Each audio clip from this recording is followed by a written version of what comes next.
The blood on the telegram smudged the ink, making Margaret Everett's trembling fingers press it flat against the rough-hewn counter of Seligman's only post office. April 1876 had brought nothing but sorrow to the windswept plains of Arizona Territory, and now this confirmation that her world had completely fallen apart. "Is there anything else, Mrs. Everett?" The postmaster's voice seemed to come from miles away as Margaret stared at the words that had destroyed her last hope. "Regret to inform you stop James Everett killed in cavalry action against Apache raiders. Stop personal effects to follow. Stop. Her son. Her only child. The last piece of family she had in this harsh frontier world. Mrs. Everett." The postmaster tried again, concern etching deeper lines into his weathered face. Margaret folded the telegram with mechanical precision, tucking it into the pocket of her faded dress. "No, thank you, Mr. Davis. That will be all." The April sun felt too bright as she stepped onto the dusty main street of Seligman. The town had sprung up just a few years earlier, following the railroad's westward push. Margaret had come with her husband Thomas to start fresh after the war between the states had taken everything they owned in Virginia. They'd built the small ranch outside town with dreams of prosperity until consumption had claimed Thomas 3 winters ago. Their son James had stepped up at just 17, becoming the man of the house until the cavalry had called for volunteers to help pacify the territory.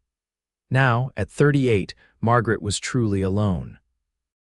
She untied her bay mare from the hitching post and mounted slowly, her body feeling decades older than her years.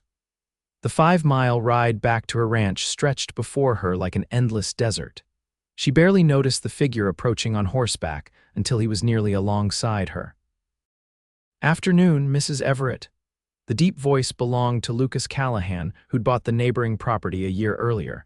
His tall frame sat easy in the saddle, though there was nothing relaxed about the intensity in his blue eyes as he studied her face. "Bad news." Margaret couldn't find words, just nodded once, the simple movement nearly breaking her composure. "May I ride with you a piece?" he asked, not waiting for her permission before falling in beside her. They rode in silence for nearly a mile before Margaret found her voice again. "James is dead." Apache raid near Fort Bowie. Lucas removed his hat, running a hand through dark hair streaked with premature silver at the temples. At 34, he carried himself with the quiet confidence of a man who had seen much in his years. "I'm mighty sorry to hear that, Mrs. Everett." "Your boy was a fine young man.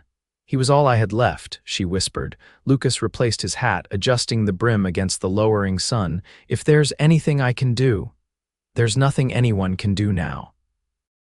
The rest of the ride passed in silence, but when they reached the fork where their paths would diverge, Lucas didn't turn toward his own property. "I can see myself home, Mr. Callahan," Margaret said, straightening her shoulders. "I've no doubt of that, madam," he replied, "but I'd feel better seeing you to your door all the same." Margaret didn't have the strength to argue. The small ranch house came into view as they crested a gentle rise. The whitewash was peeling, the corral fence needed mending, and weeds had started claiming the vegetable garden. All tasks James had promised to handle when he returned. Lucas dismounted first, offering a hand to help Margaret down. She ignored it, sliding from the saddle with the practiced ease of a woman who'd spent most of her adult life on the frontier. She led her mare to the water trough, removed the saddle with mechanical precision, and carried it to the small stable. Lucas silently tended to his own mount, then followed her to the porch. "Thank you for your escort, Mr. Callahan," Margaret said formally, hand already on the door latch. "Lucas," he corrected gently. "After a year of being neighbors, seems we could use Christian names." Margaret nodded absently, too numb to care about proprieties. "May I come in for a moment?" he asked. "There's something I'd like to discuss with you." She hesitated, then pushed the door open without a word. The small house was neat and spare, a main room with a stone fireplace, kitchen area, and 2 small bedrooms off to the side. Margaret moved to the stove, lifting the coffee pot by rote. "Please don't trouble yourself," Lucas said, removing his hat and holding it before him. "I won't stay long." "What is it you wish to discuss, Mr. Callahan?" Margaret asked, her voice hollow as she set the pot back down. "I'll be direct, Mrs. Everett. You've got 50 acres here, a small herd, and this place to maintain. That's too much for one person." "I'll manage." "No doubt you would try," Lucas acknowledged, "but there's no need to do it alone. I've been looking to expand my operation. I'd like to buy your property." Margaret's eyes flashed with the first real emotion he'd seen since delivering the news. "This land is all I have left of my husband and son." "It's not for sale," Lucas nodded slowly. "I suspected you might feel that way, then perhaps we could come to a different arrangement." "What sort of arrangement?" "I have men who could help maintain your property, tend your cattle alongside mine." "You'd retain ownership but wouldn't have to shoulder the burden alone." Margaret's chin lifted. "And what would you get out of this arrangement, Mr. Callahan?" "Lucas," he reminded her again. "And I'd get the peace of mind knowing a neighbor isn't working herself into an early grave. Plus, if we combined our herds for grazing and market, we'd both benefit." "I don't need charity. I'm not offering any. I'm proposing a business arrangement between neighbors." Margaret turned away, staring out the small window toward the corral where James had broken his first horse. "I need time to think." "Of course," Lucas said, settling his hat back on his head. "The offer stands whenever you're ready to discuss it further." At the door, he paused. "I truly am sorry about James. If there's anything else I can do." "There's nothing anyone can do," Margaret repeated, the words bitter as ash in her mouth. "My son's gone." Lucas's eyes softened and his voice dropped to little more than a whisper. "Then let me be family to what's left." The words hung in the air between them, carrying more weight than a simple business proposal. Margaret's eyes widened slightly, but before she could respond, Lucas nodded once and stepped out into the fading light. Margaret stood frozen, the unexpected offer echoing in her mind long after the sound of hoofbeats had faded into the distance. The days that followed passed in a haze of grief. Margaret buried herself in work, rising before dawn to tend the chickens and milk the cow, mending fences until her hands were raw, and falling into exhausted sleep only to wake and begin again. She rebuffed the well-meaning visits from town folk bringing condolences and food, accepting their offerings with tight-lipped thanks before sending them on their way. A week after receiving the telegram, a military courier arrived with a wooden box containing James's personal effects, his spare uniform, a battered Bible, a harmonica, and the pocket watch that had been his father's. Margaret thanked the courier stiffly and closed the door, sliding to the floor with the box clutched to her chest.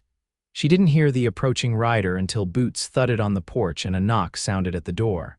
"Mrs. Everett, Margaret." Lucas Callahan's voice carried through the wooden door. She hastily wiped her face and rose, smoothing her skirts before opening the door just wide enough to see him. "Mr. Callahan." His eyes took in her tear-streaked face and the box clutched in her arms. Understanding softened his expression. "James's things?" She nodded, unable to speak. "I've brought some supplies," he said, gesturing to his loaded pack-horse. "Flour, coffee, sugar, and some beef. One of my steers broke a leg yesterday. Thought you might make use of the meat."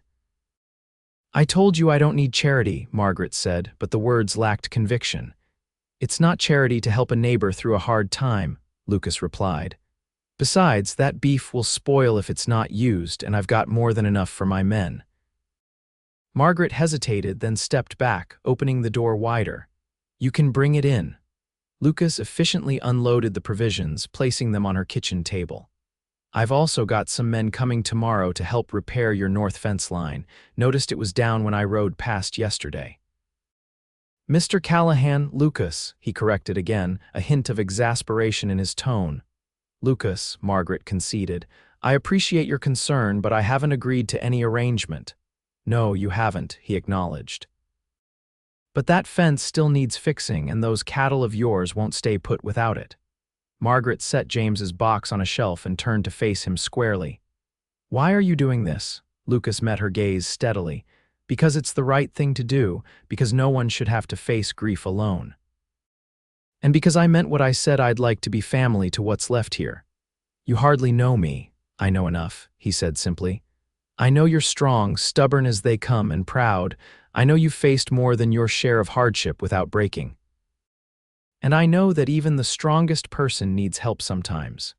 Margaret turned away, busying herself with organizing the supplies he'd brought. I'll pay you for the provisions and the fence repair. If it makes you feel better, Lucas agreed, though his tone suggested he had no intention of accepting payment. An awkward silence fell between them before Lucas cleared his throat. There's one more thing. The cavalry captain who was with James, he's passing through Seligman tomorrow. Said he'd like to pay his respects if you're willing to receive him. Margaret's hands stilled on the bag of flour. Was he there when James? I believe so, Lucas said gently. Thought you might want to hear about it firsthand. Margaret nodded stiffly. What time will he arrive? Around noon. I could be here if you'd like, or I could stay away if that's your preference. Margaret considered for a long moment. You can be here, she finally said, surprising herself with the admission that she didn't want to face this alone. Lucas nodded, understanding in his eyes. I'll come by at 11 then. He moved toward the door, pausing with his hand on the latch. Try to get some rest, Margaret. Tomorrow will be a hard day.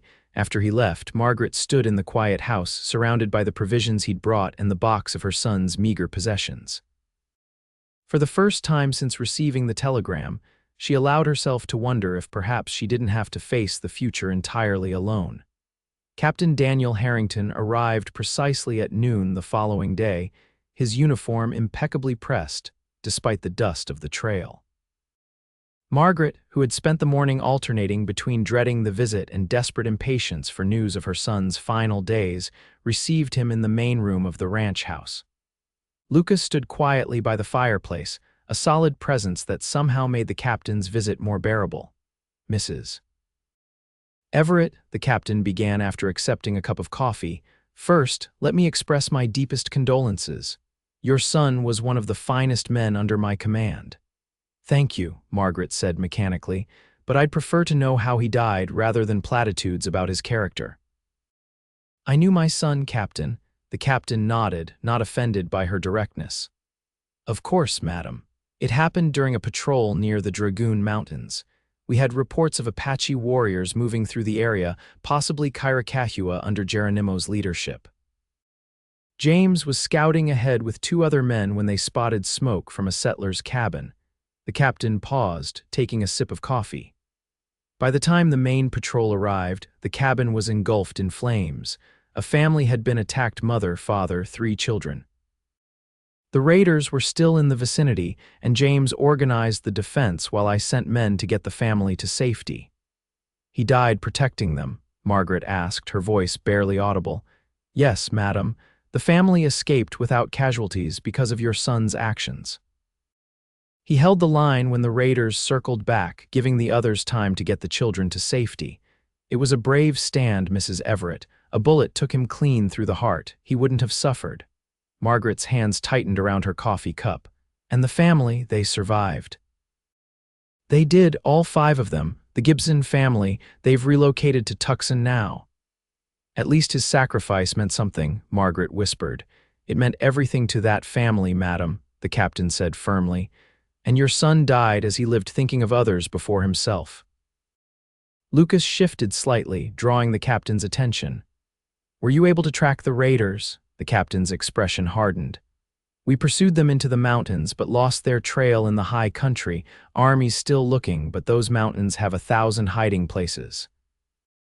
The conversation continued for another half hour, with the captain sharing stories of James's time in the cavalry, his skill with horses, his level head during tense situations, the respect he'd earned among his fellow soldiers. By the time he rose to leave, Margaret felt both drained and strangely comforted. At the door, Captain Harrington pressed something into her hand, a small silver medal. This was awarded posthumously for his bravery. I thought you should have it. After the captain rode away, Margaret stood on the porch, the medal clutched in her palm, staring out at the land that had claimed both her husband and son. Lucas remained respectfully silent beside her. I don't know if I can stay here, she finally said. Everything reminds me of them. Would leaving make the memories easier to bear? Lucas asked quietly. No, Margaret admitted after a long pause. But staying might be unbearable too. Give yourself time, Lucas suggested. No decision needs to be made today. Margaret turned to look at him, really seeing him for perhaps the first time since James's death. His face was weathered by sun and wind, with lines etched around his eyes that spoke of both laughter and hardship. But it was the compassion in those blue eyes that made her breath catch. "Why did you really come to Arizona, Lucas?" she asked suddenly. If he was surprised by the abrupt change of subject, he didn't show it. "Same reason as most, I suppose, a fresh start." "What were you starting fresh from?" Lucas leaned against the porch rail, considering his answer. "Lost my wife and daughter to typhoid in '68. Tried to make a go of it in Texas after that, but there were too many ghosts. Sold everything and headed west 3 years ago." "I'm sorry," Margaret said, understanding his loss in a way few could. "It gets easier," he said gently. "Not better, just easier to carry." "Does it?" she asked, doubt heavy in her voice. "Most days," he admitted. "Some days the weight still brings me to my knees." The honesty in his admission loosened something in Margaret's chest. "I'll think about your offer, about working our lands together." Lucas nodded. "Take all the time you need. The offer stands." As spring gave way to early summer, Margaret gradually began to accept Lucas's help around the ranch. His men repaired fences, helped round up strays, and combined the small herd with Callahan's larger one for more efficient grazing. Lucas himself appeared several times a week, sometimes working alongside his men, other times bringing supplies or simply checking on Margaret's well-being. They settled into a tentative friendship, built on shared labor and mutual respect. Margaret found herself looking forward to his visits, though she carefully guarded her emotions, still raw from her losses. One sweltering June afternoon, Lucas arrived as Margaret was struggling to repair the roof of the chicken coop. Without a word, he took the hammer from her hand and climbed the makeshift ladder she'd propped against the structure. "I could have managed," she protested, though relief was evident in her voice. "No doubt," Lucas replied, expertly nailing down loose shingles. "But there's no reason to do everything alone." When he finished, they sat in the shade of the porch, sharing a pitcher of cool well water. "I've been thinking," Lucas said after a comfortable silence. "Your vegetable garden's going to waste, and my cook couldn't grow a weed if his life depended on it. What if you planted it again? My men could help with the heavy work, and whatever you grow, we could share." Margaret considered the overgrown patch that had once been her pride. "I haven't had the heart for it." "Might do you good," Lucas suggested. "Working the earth has a way of healing what's broken inside." She gave him a skeptical look, but the next morning found herself clearing weeds from the garden plot. By the time Lucas arrived with 2 of his ranch hands to help turn the soil, she had mapped out where each vegetable would go. Over the following weeks, the garden became Margaret's sanctuary. She tended it in the cool morning hours before the Arizona sun grew too fierce, carefully nurturing the tender shoots that pushed through the soil. Lucas often appeared with additional seedlings from town or irrigation suggestions, and they would work side by side in companionable silence. As June turned to July, the garden flourished, and something else began to grow between them as well, something Margaret wasn't ready to name, but couldn't deny existed. One evening, as they sat on her porch watching the sunset paint the desert in shades of gold and crimson, Lucas unexpectedly asked, "Would you come to dinner at my ranch tomorrow? Nothing formal, but my cook makes a fine beef stew on Saturdays." Margaret hesitated, aware this invitation represented a shift in their relationship. "I'm not sure that would be appropriate. My foreman's wife will be there," Lucas added, understanding her concern for propriety. "And 3 of my hands, it's more of a weekly tradition than a social occasion." Still, Margaret wavered. "People might talk. People always talk," Lucas said with a slight smile. "But if it makes you more comfortable, I could send my wagon for you with Mrs. Phelps to accompany you." The consideration in the offer touched her. "That would be acceptable, thank you." The next evening, Margaret found herself seated at Lucas's large dining table in a house far more substantial than her own simple dwelling. The ranch house boasted glass windows, a proper dining room separate from the kitchen, and furnishings that spoke of comfortable prosperity without ostentation. Mrs. Phelps, the foreman's wife, proved to be a cheerful woman in her 50s who immediately put Margaret at ease. The ranch hands were respectful, and the cook's stew lived up to Lucas's praise. After dinner, while the men retired to the porch to smoke, Mrs. Phelps showed Margaret around the house. "Mr. Callahan built most of this himself," she explained as they moved through the rooms. "Hired help for the heavy work, of course, but did the finishing touches on his own. Said a house should have the touch of those who live in it." In the study, Margaret paused before a small framed photograph on the desk, a young woman with a solemn toddler on her lap. "His wife and daughter?" she asked softly. Mrs. Phelps nodded. "Rebecca and little Sarah. He doesn't speak of them often, but he keeps their picture where he can see it daily." "It's hard to move forward when the past holds so much of your heart," Margaret murmured, almost to herself. "Indeed it is," Mrs. Phelps agreed. "But Mr. Callahan has been different these past months, more like his old self, the men say." She gave Margaret a meaningful look. "Since he's been spending time at your place." Margaret felt heat rise to her cheeks. "We're neighbors helping each other, nothing more." Mrs. Phelps smiled knowingly but didn't press the issue. On the ride home under a star-filled sky, Lucas himself drove the wagon while Mrs. Phelps chatted amiably beside Margaret. "Thank you for coming tonight," Lucas said as he helped Margaret down from the wagon at her own porch. "It meant a great deal to have you there." "I enjoyed myself more than I expected to," Margaret admitted. Lucas's smile was warm in the lamplight.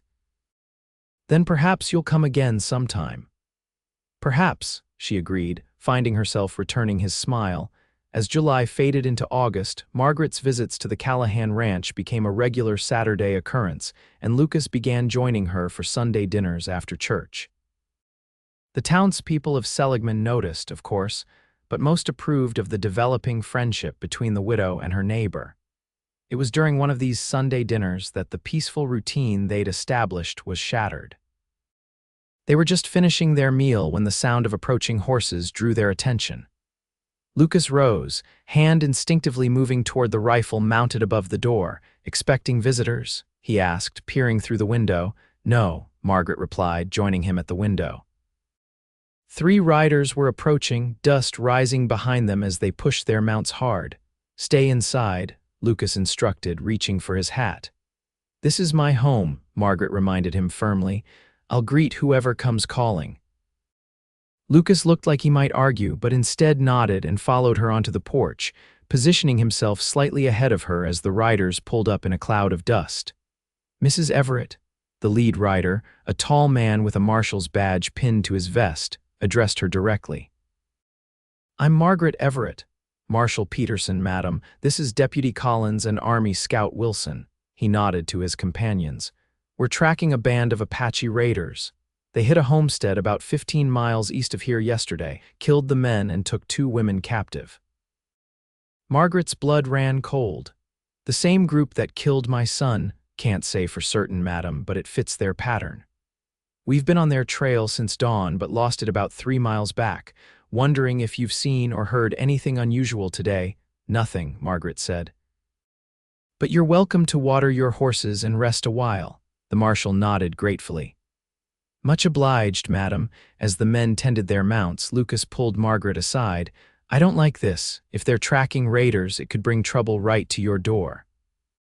"Trouble has already found me once," Margaret said bitterly. "What more can they take, you?" Lucas said, his voice tight with concern. "They could take you, Margaret, or worse."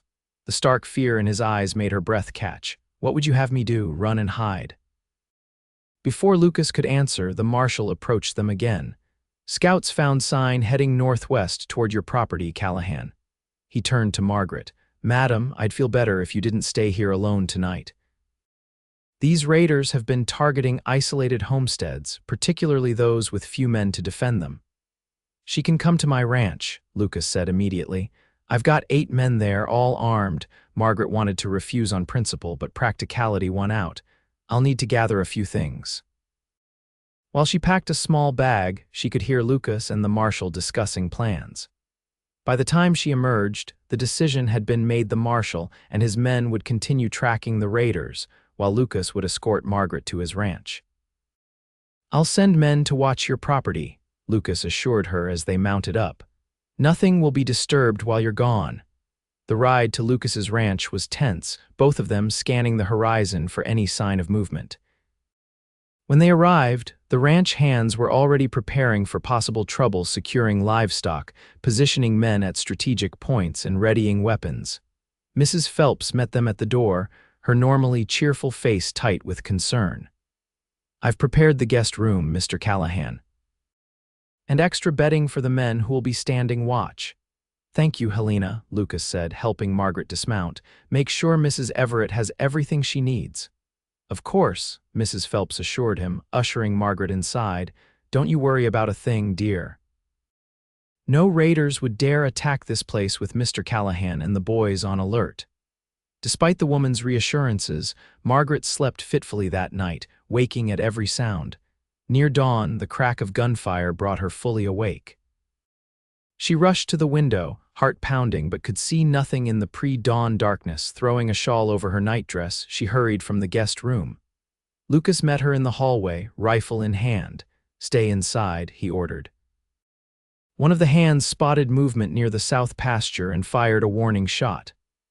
"Was it them?" Margaret asked, fear tightening her throat. "Don't know yet. I've sent men to investigate." Lucas's eyes softened as he took in her obvious distress. "Try not to worry, we're well prepared."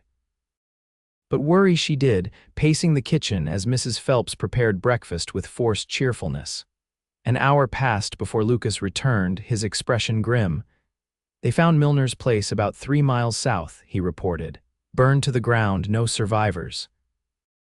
Margaret sank into a chair, remembering the kind family who had welcomed her when she and Thomas first arrived in the territory. "All of them?" Lucas nodded grimly. "Marshall and his men are in pursuit again. Tracks lead toward the mountains." "They're moving fast, Mrs." Phelps observed, her hands trembling slightly as she poured coffee. "Too fast to be burdened with captives," Lucas said, the implication clear in his tone.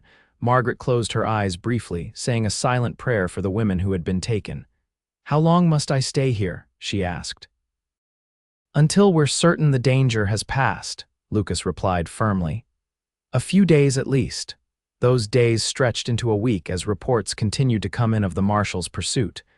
The raiders had vanished into the mountains, using their intimate knowledge of the terrain to evade capture. Eventually, the marshal was forced to abandon the chase, though he promised to return with more men. During this time, Margaret found herself settling into life at the Callahan Ranch with surprising ease. She helped Mrs. Phelps with household tasks, tended the small kitchen garden, and in the evenings, sat with Lucas on the porch, watching the sunset and talking of everything and nothing. It was during one of these evening conversations that Lucas finally broached the subject they'd been dancing around for months. "I don't think you should return to your ranch alone, Margaret," he said quietly. She stiffened. "Are you suggesting I sell it to you after all?" "No," Lucas replied. "I'm suggesting you marry me." The directness of his proposal left her speechless. "I know it's sudden," he continued, "but I think you know my feelings have grown beyond neighborly concern. I care for you, Margaret, deeply, and I believe you might feel something for me as well." "Lucas," she began, then faltered. "I'm still grieving." "I know," he said gently. "And I would never expect to replace what you've lost. Thomas and James will always be part of you, just as Rebecca and Sarah will always be part of me." He reached for her hand, his touch warm and steady, "But I think we could build something new together. Something that honors the past without being trapped by it." Margaret looked at their joined hands, then up into his earnest face. "I need time to think." "Of course," Lucas agreed, though she could see the disappointment he tried to hide. "Take all the time you need." The next morning, Margaret asked one of the ranch hands to escort her back to her property. "Just to check on things," she explained when Lucas questioned her. "I'll return by evening." Reluctantly, Lucas agreed, sending his most trusted hand, Peterson, to accompany her. The ride was quiet, Peterson respecting her need for silence as she sorted through her thoughts. Her small ranch looked untouched when they arrived, just as Lucas had promised. While Peterson checked the outbuildings, Margaret entered the house alone, standing in the center of the main room where so many memories lived, Thomas teaching James to whittle by the fire, the three of them sharing simple meals at the table. James's laugh as he recounted adventures with friends from town. She moved to the small shelf where she kept her most precious possessions, Thomas's Bible, James's cavalry medal, the lock of hair from each of them that she'd preserved. Touching each item, she remembered the men they had been and the love they had shared. "I'm not betraying you," she whispered to the empty room, "but I can't live in the past forever." When she returned to Lucas's ranch that evening, her decision was made. She found him in the stables, brushing down his horse after returning from checking fence lines. "You asked me a question last night," she said without preamble. "I'm ready to answer it now." Lucas set down the brush, turning to face her fully, hope and apprehension warring in his expression. "Before I do," Margaret continued, "I need to be clear about something. I care for you, Lucas. More than I expected to care for anyone again, but I won't pretend this is the grand passion of young love." "I'm not asking for that," Lucas said quietly. "What are you asking for then?" "Partnership," he replied without hesitation. "Companionship. A chance to build a life together based on mutual respect and genuine affection, and perhaps with time something deeper might grow." Margaret nodded slowly. "Those are things I believe I can offer and accept in return." "Is that a yes then?" Lucas asked, a smile beginning to form. "Yes, Lucas Callahan, I will marry you." The simple ceremony took place in Seligman's small church 3 weeks later, attended by the Callahan ranch hands, several townspeople, and a few of Margaret's friends from her church circle. The marshal, passing through on his continued hunt for the raiders, stood as a witness. Margaret wore a new dress of deep blue calico with her mother's cameo at her throat. Lucas looked uncommonly formal in a dark suit, his usual weathered hat replaced by a new one for the occasion. The reception was held at the Callahan Ranch, with tables set up under the cottonwood trees and lanterns hanging from the branches. There was music from a fiddle player in town, dancing on a wooden platform Lucas's men had constructed, and enough food to feed twice the number of guests. As twilight deepened into night, Margaret found herself standing slightly apart from the celebration, watching Lucas talking with some of his men. He must have felt her gaze, for he looked up, excused himself, and came to join her. "Having regrets already, Mrs. Callahan?" He asked lightly, though she could hear the genuine concern beneath the teasing. "No regrets," she assured him. "Just adjusting to the change." Lucas nodded, understanding. "It's a lot to take in, new name, new home, new husband," Margaret added with a small smile. "That too," Lucas acknowledged, returning her smile. "Though I hope that particular change isn't too disagreeable." "Not at all," Margaret replied, surprising herself with her candor. "In fact, it's rather the most agreeable part of the arrangement." Lucas's expression softened and he offered his hand. "Would you honor me with a dance, Mrs. Callahan?" Margaret placed her hand in his. "I would be delighted, Mr. Callahan." As they moved together to the gentle strains of the fiddle, Margaret felt a sense of rightness settle over her. This wasn't the life she had imagined for herself, but perhaps it was the one she needed now, a second chance at happiness with a man who understood loss and valued the slow, steady growth of deep affection over the flash of youthful passion. Later that night, in the privacy of what was now their shared bedroom, Margaret faced the moment she had both anticipated and dreaded. Lucas, sensitive to her nervousness, moved with gentle patience, allowing her to set the pace of their physical union. What began in shy uncertainty gradually transformed into a tender exploration of mutual comfort and, ultimately, genuine pleasure. Afterward, as they lay together in the darkness, Lucas's arm a warm weight across her waist, Margaret realized with quiet surprise that she felt at peace for the first time since receiving that blood-smudged telegram. The grief hadn't vanished, it never would, but alongside it now existed the possibility of joy. The following months brought a gradual merging of their separate lives into a shared existence. Margaret's small herd was fully integrated with Lucas's larger one, and they decided to maintain her property as a secondary grazing area. The house remained, with plans to eventually use it as additional housing for ranch hands and their families. Margaret took over management of the household, working alongside Mrs. Phelps to ensure the smooth operation of domestic affairs. Her vegetable garden at the Callahan Ranch expanded, providing fresh produce for their table and enough surplus to share with neighbors and sell in town. Lucas respected her need to maintain certain traditions from her previous life. Sunday dinners remained sacred, as did the quiet hour each evening when she would read from Thomas's Bible. In turn, she honored his private moments of remembrance for Rebecca and Sarah, understanding that these connections to their past made them the people they had grown to love. And love had indeed grown between them, developing naturally from the foundation of respect and companionship. What had begun as a practical arrangement had deepened into a bond neither had expected to find again. In late November, as they prepared for their first Thanksgiving as a married couple, Margaret received news that brought both joy and trepidation. She was expecting a child. "Are you certain?" Lucas asked when she told him, his expression a mixture of delight and concern. "The doctor in town confirmed it yesterday," Margaret replied. "The baby should arrive in early summer." Lucas gathered her into his arms, holding her with careful tenderness. "Are you happy about this?" He asked quietly. "I'm overwhelmed," Margaret admitted. "I never thought I'd have another child at my age." "You're hardly ancient," Lucas teased gently. "Plenty of women have children in their 30s. "True," Margaret acknowledged, "but it's been so long since James was born." "I worry I've forgotten how to be a mother." "Some things the heart never forgets," Lucas assured her, placing a hand over her still flat stomach. "And this child will have two parents who have learned a thing or two about life's hardships. That's not a bad inheritance."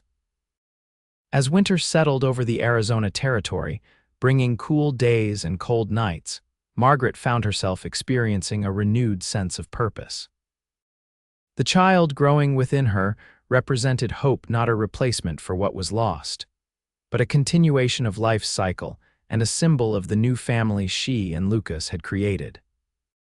Lucas threw himself into preparations with endearing enthusiasm, expanding their bedroom to accommodate a nursery area and commissioning a cradle from the town's carpenter. He hovered protectively whenever Margaret attempted any task he deemed too strenuous, earning himself fond exasperation from his wife and knowing smiles from the ranch hands. "You'll smother me before the baby even arrives," Margaret protested one January afternoon when Lucas insisted on carrying a basket of laundry she'd been about to take in from the line. "Just taking care of what's precious to me," he replied unapologetically. Margaret softened at his words. "We're both fine, Lucas. Women have been having babies since the beginning of time, most of them while continuing to work right up until the moment of birth." "Most women haven't been through what you have," Lucas countered. "Please let me fuss a little, for my peace of mind if not your comfort." Unable to deny the love behind his concern, Margaret relented. "Very well, fuss if you must, but don't expect me to become a helpless invalid." "I would never make that mistake," Lucas assured her with a grin. "You're the least helpless woman I've ever known." Spring brought the news they had been waiting months to hear. Marshal Peterson and a company of cavalry had finally tracked down the Apache raiders responsible for the attacks on the settlements, including the one that had claimed James's life.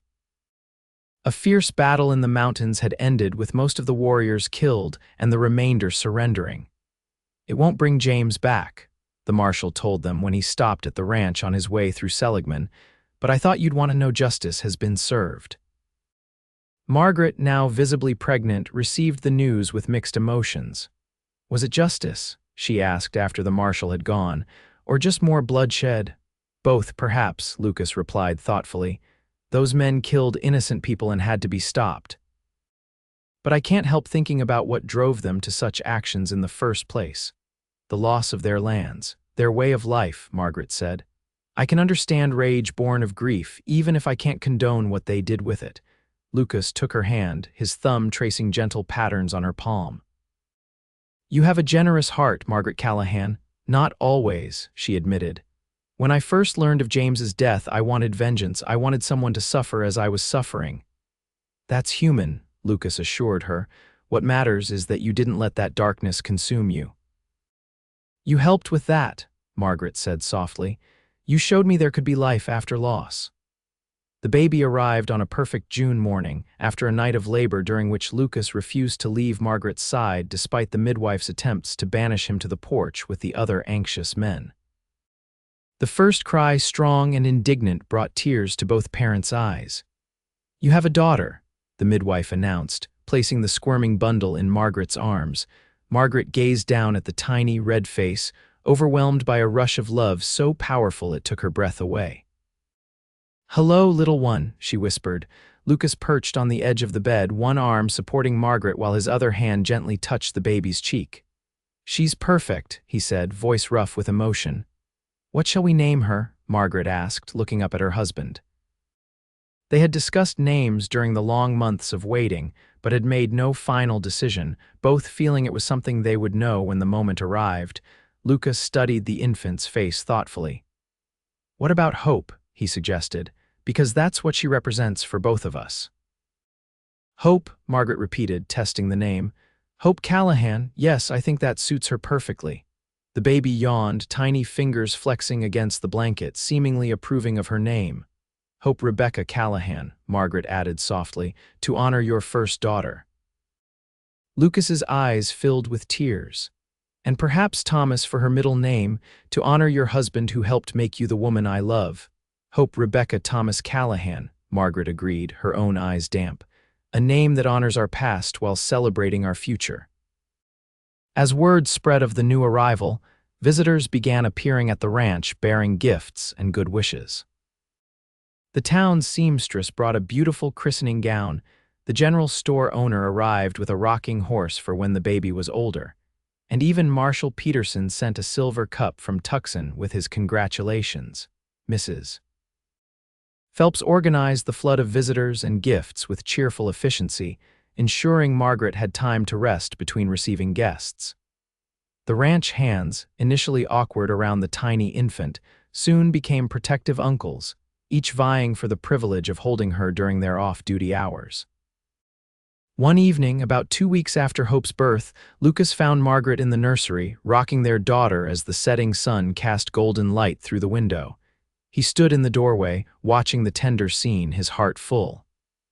I never thought I'd have this again, he said quietly. Margaret looked up, smiling at him. Nor I. It seems life had more in store for both of us than we expected. Lucas crossed to them, kneeling beside the rocking chair. I was thinking we might ride out to your old place tomorrow if you're feeling up to it. I'd like Hope to see where her brother lived. The thoughtfulness of the suggestion brought fresh tears to Margaret's eyes. I'd like that very much. The next day dawned clear and mild, perfect for their small expedition. With Hope secured in a sling across Margaret's chest and Lucas riding protectively beside them, they made the journey to the ranch that had once been Margaret's home. The house stood much as she had left it, though Lucas's men had maintained the property, keeping the roof repaired and the worst of the vegetation at bay. They dismounted, and Lucas carried a blanket to spread under the large cottonwood tree in the yard. As they sat in the dappled shade, Hope nursing contentedly at Margaret's breast, Lucas gestured toward the house. I've been thinking, we should keep this place in the family. When Hope is grown, perhaps it could be hers. That's a lovely idea, Margaret agreed. Though we might have other children by then who would want their share. Lucas's eyebrows rose in pleased surprise. You'd consider more children? Margaret smiled at his expression. I'm not making any promises, but I wouldn't rule it out. Hope should have siblings, don't you think? I think, Lucas said, leaning over to kiss her gently, that I am the most fortunate man in the Arizona Territory. They spent the afternoon reminiscing, Margaret sharing stories of her life with Thomas and James, finding that the memories now brought more comfort than pain. When it was time to leave, she paused at the small family plot where Thomas was buried, the marker for James beside it, though his body rested at Fort Bowie. I think they would approve, she said as Lucas joined her. Of us, of Hope, of the family we've created. I believe they would, Lucas agreed, slipping an arm around her waist. Just as I believe Rebecca would be happy to know I found love again with a woman of such strength and compassion. As they rode back to their home, Hope sleeping peacefully against Margaret's chest, the setting sun painted the landscape in hues of gold and crimson. It was the same Arizona that had claimed so much from both of them, yet had ultimately given them a second chance at happiness together. "Do you remember what you said to me that day?" Margaret asked suddenly. After I told you James was gone, Lucas nodded, recalling the words that had marked the beginning of their journey together. I said, "Then let me be family to what's left." "You've been that and more," Margaret said softly. "You helped me find a way forward when I thought there was none. You gave me hope when I had lost it completely." "We gave each other hope," Lucas corrected gently. "And now we have Hope herself to remind us every day that life continues, even after the deepest loss." As they crested the final rise, and the Callahan ranch came into view, lights glowing warmly in the gathering dusk, ranch hands moving about the yard, Mrs. Phelps likely preparing dinner, Margaret felt a profound sense of belonging. This was home now. This was family. The grief would always be part of her, a shadow that sometimes darkened even the brightest days. But alongside it now existed joy, love, and the promise of a future she had once thought lost forever. "Yes," she agreed, reaching for Lucas's hand across the space between their horses. "We have hope and we have each other. That's more than enough." Lucas's fingers intertwined with hers, strong and steady. "More than enough," he echoed. "It's everything."